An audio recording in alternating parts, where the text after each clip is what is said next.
નમસ્તે મિત્રો, તાજા અને ખૂબ જ અગત્યના સૌથી અગત્યના રાજકારણ સમાચાર. હવે દેશના પીએમ નરેન્દ્ર મોદી સાહેબે રાતોરાત કરી મોટી જાહેરાત અને હવે ફરી ભાજપમાં મોટો ફેરફાર.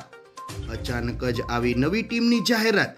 કેન્દ્રીય ગૃહમંત્રી અમિત શાહ પણ મુકાયા ચિંતામાં અને નવી યાદી ફરીથી થઈ જાહેર.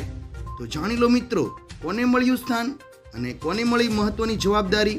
સીએમ ભૂપેન્દ્ર પટેલનું મોટું નિવેદન તેમજ પીએમ નરેન્દ્ર મોદીના વિદેશ પ્રવાસને લઈને મોટા સમાચાર જાણતા પહેલા તમે જો આપણી ચેનલમાં નવા હો તો ખાસ મિત્રો આપણી ચેનલને સબસ્ક્રાઇબ કરી લેજો, કારણ કે રોજના તાજા અને ઉપયોગી એવા રાજકારણ સમાચાર આખો દિવસના સમયસર અમે તમને આપતા રહીશું. વિડીયો પસંદ આવે તો લાઈક કરી દેજો અને વધુને વધુ આપના મિત્રોને ઝડપથી શેર કરી દેજો.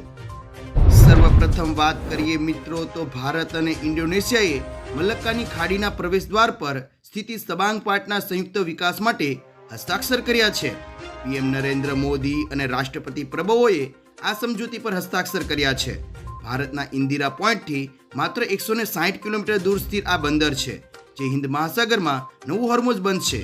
આ પગલાંથી દર વર્ષે $2800 અબજ વેપાર કરતા ચીનની દરિયાઈ લાઇફલાઇન પર ભારતનો પ્રભાવ મજબૂત થશે. વધુમાં પ્રાપ્ત થતા સમાચાર મુજબ મિત્રો તમને જણાવી દે કે પીએમ નરેન્દ્ર મોદીએ ઇન્ડોનેશિયાની સાંસદને સંબોધિત કરી હતી. આ દરમિયાન તેમણે કહ્યું કે મારા માટે તમારા વચ્ચે ઊભું રહેવું એ સૌભાગ્યની વાત છે. વધુમાં તેમણે રાષ્ટ્રપતિ પ્રભવો સાથેના ગાઢ સંબંધો અંગે કહ્યું કે પ્રભવો સાથેની મિત્રતા કોઈ એક કોપીરાઇટ સીમાથી બંધાયેલી નથી. તેમણે વધુમાં ઉમેર્યું કે ભારત દુનિયાનો એવો દેશ છે જે વિસ્તારવાદ નહીં પરંતુ વિકાસવાદની નીતિમાં વિશ્વાસ રાખે છે. એટલે જ મિત્રો ભારતનો મંત્ર છે સબકા સાથ સબકા વિકાસ. એટલું જ નહીં મિત્રો, તમને આગળ જણાવી દઈએ કે ભારત અને ઓસ્ટ્રેલિયા વચ્ચે વેપાર તેમજ શિક્ષણ ક્ષેત્રે મહત્વના કરાર થયા છે. 2022માં ECTA કરાર પછી બંને દેશો વચ્ચેના વેપાર 4 બિલિયનથી વધીને 8.5 બિલિયન થયો છે. ઓસ્ટ્રેલિયા ગુજરાતમાં clean energy, 100 gigawatt nuclear power અને અન્ય ક્ષેત્રમાં મોટું રોકાણ કરવાની તૈયારીમાં છે. એટલું જ નહીં મિત્રો, ઓસ્ટ્રેલિયા પ્રતિષ્ઠિત યુનિવર્સિટી ગુજરાતમાં પોતાનો કેમ્પસ પણ શરૂ કરશે.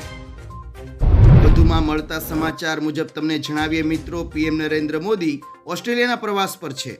આ દરમિયાન ભારત અને ઓસ્ટ્રેલિયા વચ્ચે મોટા કરારો પણ થયા છે. મેલબોર્નમાં પીએમ મોદી અને એન્થની અલ્બીઝ વચ્ચે યુરેનિયમ પર મોટી ડીલ થઈ છે. સાથે સંયુક્ત પ્રેસ કોન્ફરન્સમાં રક્ષા, વ્યાપાર, ઉર્જા, સ્પેસ અને મહત્વપૂર્ણ ખનિજ સહિત અનેક ક્ષેત્રોમાં કરારોની જાહેરાત કરી હતી. વધુમાં પીએમ નરેન્દ્ર મોદીએ ભારત અને ઓસ્ટ્રેલિયાનો સંબંધ ક્રિકેટ જેવો ગણાવ્યો હતો. વધુમાં પ્રાપ્ત થતા સમાચાર મુજબ મિત્રો તમને જણાવીએ, પીએમ નરેન્દ્ર મોદી હાલ ઓસ્ટ્રેલિયાના પ્રવાસ પર છે. આ દરમિયાન તેણે ઇન્ડિયા ઓસ્ટ્રેલિયા CEO ફોરમને સંબોધિત કર્યું. સાથે પીએમ મોદીના રોકાણ આમંત્રણને સ્વીકારવા ઓસ્ટ્રેલિયા સૌથી મોટું પેન્શન ફંડ ઓસ્ટ્રેલિયન સુપરીએ ભારતના રાષ્ટ્રીય રોકાણ અને માળખાગત ભંડોળમાં $500 મિલિયન રોકાણ કરવાની મોટી જાહેરાત કરી છે. પીએમ મોદીની ઓસ્ટ્રેલિયાની મુલાકાત દરમિયાન અનેક મોટા કરારો થયા છે. તો જાણી લો મિત્રો, ઓસ્ટ્રેલિયામાં પીએમ મોદીએ કરી ભાષણની મુખ્ય વાતો. અનિશ્ચિતતા અને ઉર્જા સંકટ વચ્ચે બંને દેશો સાથે મળીને આગળ વધવું જોઈએ. ભારત 2030 સુધીમાં 500 ગીગાવોટ રિન્યુએબલ અને 2047 સુધીમાં 1000 ગીગાવોટ પરમાણુ ઉર્જાનું લક્ષ્ય રાખે છે.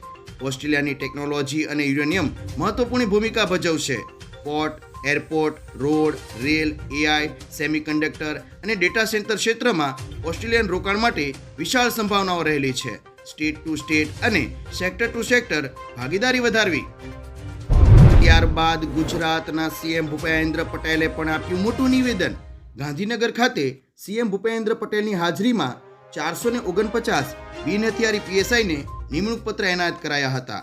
આ દરમિયાન પોલીસ કર્મીઓને અભિનંદન પાઠવતા તેણે માલધારી પર સિંહ હુમલાની ઘટનાનો ઉલ્લેખ કરતા પ્રેમની તાકાત વિશે વાત કરી હતી.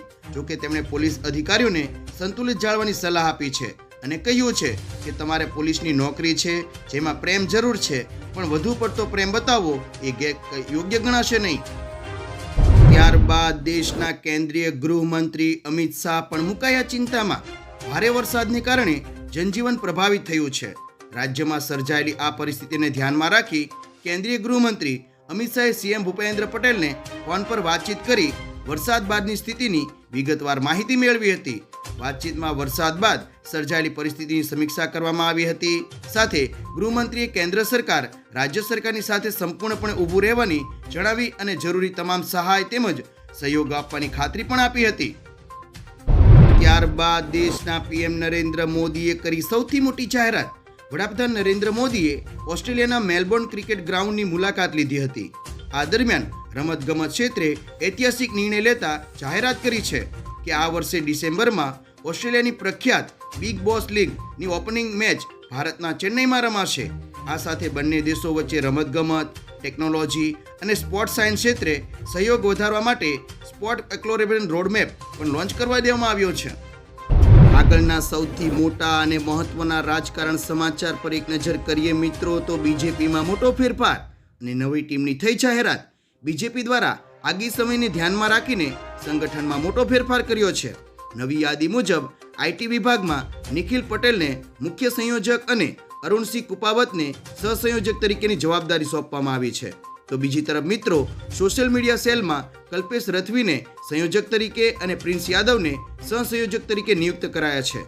નિમાયેલા નવા પદાધિકારીઓ સોશિયલ મીડિયાના માધ્યમથી પક્ષની નીતિઓ અને સિદ્ધિઓને લોકો સુધી પહોંચાડવાનું મોટું કામ કરશે.